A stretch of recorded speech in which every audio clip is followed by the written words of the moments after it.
രണ്ടാം ലോക മഹായുദ്ധത്തിന് ശേഷം ഇങ്ങനെ ഒരു അറ്റാക്ക് ആരും തന്നെ കണ്ടിട്ടില്ല. എന്തിന്?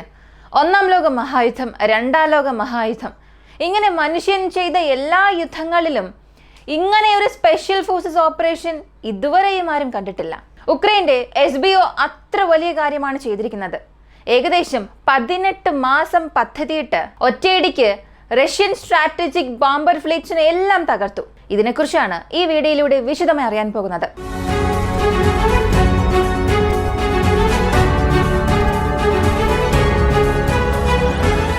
ഉക്രൈന്റെ സ്പെഷ്യൽ ഫോഴ്സസിനെ കുറിച്ച് നമ്മൾ ഒരുപാട് കഥകൾ കേട്ടിട്ടുണ്ട്. ലോകത്തിലെ ഏറ്റവും എലൈറ്റ് സ്പെഷ്യൽ ഫോഴ്സസിൽ ഉക്രൈനും ഒന്നാണ്. നോർത്ത് സ്ട്രീം പൈപ്പ് ലൈൻ പ്രവർത്തനത്തെക്കുറിച്ച് എല്ലാവർക്കും അറിയാം. ഈ പൈപ്പ് ലൈൻ ഓപ്പറേഷൻ നടത്തിയത് ഉക്രൈന്റെ സ്പെഷ്യൽ ഫോഴ്സസ് ആണ്. വെറും ചെറിയൊരു ബോട്ടും കുറച്ച് ബോംബുകളും ഇത്ര മാത്രമാണ് അവർ കൊണ്ടുപോയത്. വലിയ വാർഷിപ്പ് അല്ലെങ്കിൽ വലിയ വലിയ ഹെവി എക്യുപ്മെന്റ്സ്, സബ്മറൈൻസ് ഒന്നും തന്നെ അവർക്ക് ആവശ്യമായി വന്നില്ല. വളരെ ലളിതമായി ഒരു ക്രാഫ്റ്റ് വാടകയ്ക്കെടുക്കുകയും അതിൽ ബോംബുകൾ നിറച്ചു കൊണ്ടുപോയി, അത്രമാത്രം. സ്കൂബ ഡൈവേഴ്സ് വഴി അകത്ത് ബോംബ് സെറ്റ് ചെയ്ത് ഒരു പൈപ്പ് ലൈനെ തന്നെ ശൂന്യമാക്കി. മുഴുവൻ യൂറോപ്യൻ സമ്പദ് വ്യവസ്ഥയെ തന്നെ തകിടം മറിച്ചു. ഈ ഒരു ഓപ്പറേഷൻ ശേഷം ഉക്രൈൻ സ്പെഷ്യൽ ഫോഴ്സസ് വീണ്ടും വലിയ രീതിയിൽ ചെയ്ത ഒരു ഓപ്പറേഷൻ അത് ഇതായിരിക്കും. റഷ്യയുടെ 4 പ്രധാനപ്പെട്ട എയർഫീൽഡ്സ്, ഈ 4 എയർഫീൽഡ്സും ഉക്രൈനിൽ നിന്നും ആയിരക്കണക്കിന് കിലോമീറ്റർ അകലെയാണുള്ളത്. ഇതൊന്നും ഉക്രൈൻ അതിർത്തിയോട് ചേർന്നല്ല ഉള്ളത്. ഇതിൽ one of the largest distance ഏകദേശം 3000-4000 കിലോമീറ്റർ ആണ്. അത്രയും ദൂരെയുള്ള എയർബേസിനെ ഉക്രൈൻ ഡ്രോൺസ് വഴി ആക്രമിക്കുകയും ആ പൂർണ്ണ ബോംബർ ഫ്ലീറ്റിനെ തന്നെ തകർത്തു കളഞ്ഞു. ഇത് എങ്ങനെ സംഭവിച്ചു എന്ന് നോക്കിയാൽ വളരെ വളരെ ലളിതമാണ്. ഇപ്പൊ ഉക്രൈൻസിനെ കൊണ്ട് അവരുടെ രാജ്യത്തിനുള്ളിൽ നിന്നും ഒരു മിസൈൽ വഴിയോ അല്ലെങ്കിൽ അവരുടെ രാജ്യത്തിനുള്ളിൽ നിന്നും ഒരു ഡ്രോൺ അയച്ചോ ഈ വ്യോമ താവളങ്ങളെ ലക്ഷ്യം വെക്കാനും ആക്രമിക്കാനും സാധിക്കില്ല. കാരണം ഇവയെല്ലാം വളരെ ദൂരത്തിലാണ്. റഷ്യക്കാർ തുടക്കത്തിൽ ഉക്രൈൻസിന്റെ അടുത്തുള്ള എയർബേസിൽ നിന്നും ഓപ്പറേറ്റ് ചെയ്തിരുന്നു. എന്നാൽ പിന്നീട് ഉക്രൈന്റെ പക്കൽ short range ballistic missiles, medium range ballistic missiles ഒക്കെ വന്നതിന് ശേഷം റഷ്യ അവിടെയുള്ള ഈ എയർഫീൽഡ്സ് എല്ലാം അൺഓക്കുപ്പൈ ചെയ്യുകയും വളരെ ദൂരെ ചെന്ന് ഓപ്പറേറ്റ് ചെയ്യാനും തുടങ്ങി. അപ്പോൾ റഷ്യയുടെ ഇവിടെയുള്ള ഉദ്ദേശം എന്താണെന്ന് നോക്കിയാൽ ഉക്രൈൻസിനെ കൊണ്ട് മാക്സിമം 500-600 കിലോമീറ്ററിനുള്ളിൽ മാത്രമേ റഷ്യൻ ടെറിട്ടറിക്കുള്ളിൽ ഒരു ആക്രമണം നടത്താൻ കഴിയുകയുള്ളൂ. അത്രത്തോളം മാത്രമേ അവരുടെ മിസൈൽസ് അല്ലെങ്കിൽ ബോംബ്സ് പവർ ഉള്ളൂ. അപ്പോൾ നമ്മൾ ഒരു 3000-4000 കിലോമീറ്റർ മാറി നിന്ന് നമ്മുടെ സ്ട്രാറ്റജിക് ബോംബർ ഫ്ലീറ്റിനെ ഓപ്പറേറ്റ് ചെയ്താൽ ഉക്രൈൻസിനെ കൊണ്ട് നമ്മുടെ എയർബേസസിനെ ആക്രമിക്കാൻ കഴിയില്ല എന്നുള്ളതായിരുന്നു റഷ്യയുടെ ഒരു ചിന്ത. അത് നല്ലൊരു കണക്കാണ്. എങ്കിൽ പോലും ചെറിയ തരത്തിലുള്ള ഡ്രോൺ ആക്രമണങ്ങൾ ഉക്രൈൻസ് റഷ്യൻ പൊസിഷൻസിൽ ചെയ്തുകൊണ്ടിരുന്നു. അതെങ്ങനെയാണെന്ന് നോക്കിയാൽ ഉക്രൈൻ അവരുടെ രാജ്യത്ത് നിന്നും ഈ ഡ്രോൺസിനെ ലോഞ്ച് ചെയ്യില്ല.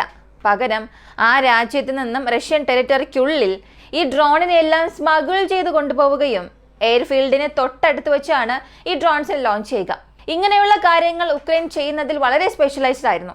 എന്നാൽ ഇതുവരെയും ഈ ഡ്രോൺസിനെ സ്മഗിൾ ചെയ്ത് കൊണ്ടുപോയി റഷ്യൻ ടെറിട്ടറിക്കുള്ളിൽ ഡീപ്പായി ചെന്ന് ആക്രമിക്കുമ്പോൾ ആ അറ്റാക്ക് എല്ലാം ചെറിയ രീതിയിൽ മാത്രമായിരുന്നു.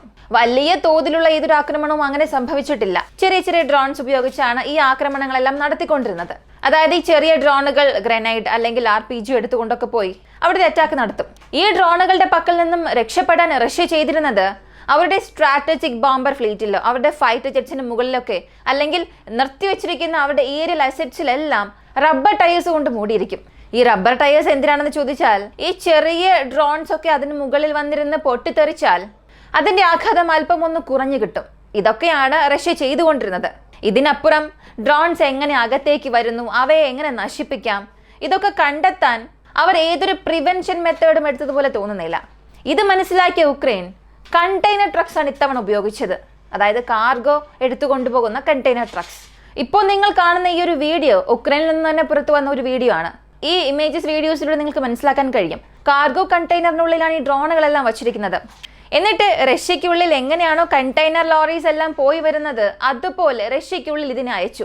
ഇങ്ങനെ അയച്ച് ഓരോ കണ്ടെയ്നറും ഓരോ എയർബേസിനടുത്ത് പോയി നിൽക്കും. അങ്ങനെ നിന്നതിന് ശേഷം ഈ കണ്ടെയ്നർ ഓപ്പൺ ആവുകയും അതിൽ നിന്നും എല്ലാ ഡ്രോണും ലോഞ്ച് ആകുന്നു. ഇപ്പോൾ പ്രത്യേക കണ്ടെയ്നറിൽ നിന്നും ഡ്രോൺ ലോഞ്ച് ആകുന്നത് നമുക്ക് കാണാൻ സാധിക്കും. ഇതിന്റെ ഒരു വീഡിയോ നമ്മുടെ വാട്സപ്പ് ചാനലിൽ ഞാൻ ഇന്നലെ ഷെയർ ചെയ്തിരുന്നു. അതൊരു പക്ഷെ ചിലർ കണ്ടിട്ടുണ്ടാകും. കാണാത്തവരാണെങ്കിൽ വാട്സപ്പ് ചാനലിന്റെ ലിങ്ക് ഞാൻ ഡിസ്ക്രിപ്ഷനിൽ കൊടുക്കുന്നുണ്ട്. അത് ജോയിൻ ചെയ്ത് നിങ്ങൾക്കത് കാണാം.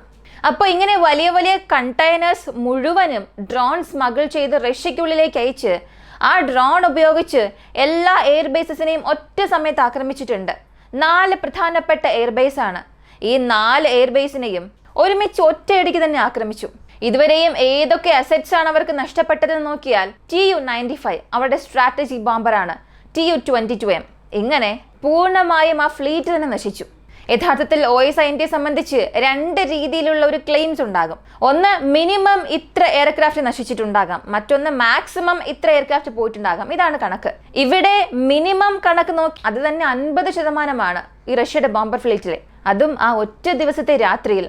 അടുത്തത് മാക്സിമം കണക്ക് നോക്കിയാൽ 85% വരുന്നുണ്ട്. അതായത് 57 എയർക്രാഫ്റ്റ്സ് റഷ്യൻ സ്ട്രാറ്റജിക് ബോംബർ ഫ്ലീറ്റിലുള്ളത് നശിച്ചത്. ഇങ്ങനെയാണ് റിപ്പോർട്ട് വന്നത്. ഈ വന്ന ഡ്രോൺസിന്റെയൊക്കെ വില നോക്കിയാൽ കുറഞ്ഞത് ഒരു ഡ്രോൺ 40,000 ഒക്കെ വരാം. എന്നാൽ ഓരോ സ്ട്രാറ്റജിക് ബോംബർ ഇത് കോടിക്കണക്കിന് വിലയാണുള്ളത്. സത്യത്തിൽ ഇത് ക്ലിയർ ആയ ഒരു റെഡ് ലൈൻ ആണ്. ഒരു ദിവസം, ഒറ്റ ദിവസത്തെ ഓപ്പറേഷനിൽ പൂർണ്ണ സ്ട്രാറ്റജിക് ബോംബർ ഫ്ലീറ്റിനെയും ശൂന്യമാക്കിയെന്നൊക്കെ പറയുമ്പോൾ റഷ്യൻസ് അവർക്ക് തീർച്ചയായും ഒരു ശരിയായ മറുപടി നൽകും. അവർക്ക് മറ്റു മാർഗമില്ല. പക്ഷേ പ്രതികരണം എങ്ങനെ നൽകും? പതിവ് പോലെ ഒരു മിസൈൽ ലോഞ്ച് സംഭവിക്കും. പക്ഷേ മിസൈൽ ലോഞ്ച് ചെയ്യുന്നതിന് അവരുടെ പക്കൽ ഇപ്പോൾ ബോംബേഴ്സ് ഇല്ലല്ലോ. ഈ ബോംബേഴ്സിൽ ചിലതിൽ KH മിസൈൽസ് എല്ലാം ലോഡ് ചെയ്തിട്ടുണ്ടായിരുന്നു. അപ്പോൾ ഇവിടെ വ്യക്തമായ ഒരു കാര്യം മനസ്സിലാക്കാം. ഇതുവരെയും ഏതൊരു മിലിറ്ററി സ്പെഷ്യൽ ഫോഴ്സസ് ഓപ്പറേഷനിലും ഇങ്ങനെ ഒരു റിസൾട്ട് ആരും തന്നെ അച്ചീവ് ചെയ്തിട്ടുണ്ടാവുകയില്ല.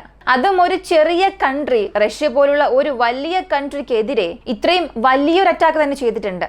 വളരെ ലളിതമായി പറയണമെങ്കിൽ ഇപ്പോൾ നിലവിൽ റഷ്യൻ മീഡിയാസ് എല്ലാം ഇതിനെ എങ്ങനെ കാണുന്നു എന്ന് ചോദിച്ചാൽ, അമേരിക്കയിൽ എങ്ങനെയാണോ ജപ്പാൻ പൂൾ ഹാർബർ അറ്റാക്ക് നടക്കിയത് അതിലും വളരെ മോശമായ ഒരു അറ്റാക്ക് എന്നാണ് ഇതിനെക്കുറിച്ച് എല്ലാവരും പറയുന്നത്. ഇതിന് റഷ്യക്കാർ എങ്ങനെ റെസ്പോണ്ട് ചെയ്യാൻ പോകുന്നു? കൂടാതെ ഈ ഒരു പീസ് ടോക്ക് നടക്കാൻ പോകുന്ന സമയത്തായിരുന്നു ഇങ്ങനെ ഒരു അറ്റാക്ക് ഉക്രൈൻസ് ചെയ്തത്.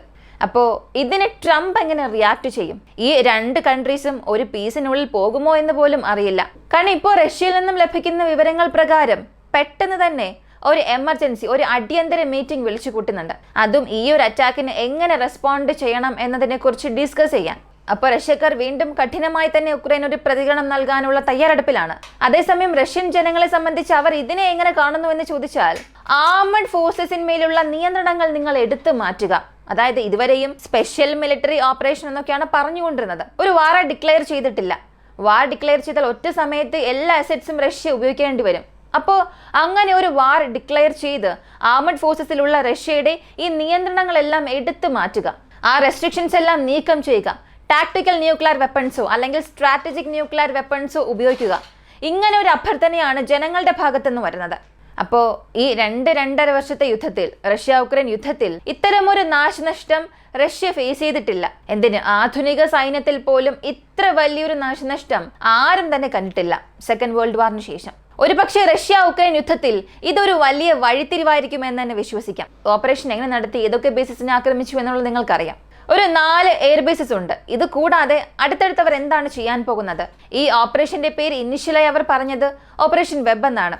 ഏകദേശം 18 മാസം ഇതിനു വേണ്ടി പദ്ധതിയിട്ടിട്ടുണ്ട് ഉക്രൈൻ. ഇനി ഈ ഓപ്പറേഷൻ ഒരു അവസാനത്തിൽ വന്നോ എന്ന് ചോദിച്ചാൽ ഉത്തരം പറയാൻ സാധിക്കില്ല. എന്തായാലും ഈ ഒരു പ്രശ്നം തുടർന്നു കൊണ്ടുപോവുക തന്നെ ചെയ്യും. അടുത്തടുത്ത വീഡിയോയിലൂടെ ഡാമേജസിനെ കുറിച്ചൊക്കെ നമുക്ക് വിശദമായി തന്നെ അറിയാം. ഇപ്പോഴത്തേക്ക് നടന്ന സംഭവം എന്താണെന്നുള്ളതിനെ കുറിച്ച് മാത്രമാണ് നമ്മൾ അറിഞ്ഞത്. ഈ ഒരു വീഡിയോയെ കുറിച്ചുള്ള നിങ്ങളുടെ അഭിപ്രായം കമന്റിൽ പറയുക. കൂടുതൽ അപ്ഡേറ്റ്സിനായി വോയിസ് ഓഫ് വിക്കുന്ന നമ്മുടെ ചാനൽ സബ്സ്ക്രൈബ് ചെയ്യുക. മറ്റൊരു വീഡിയോയുമായി വീണ്ടും കാണാം.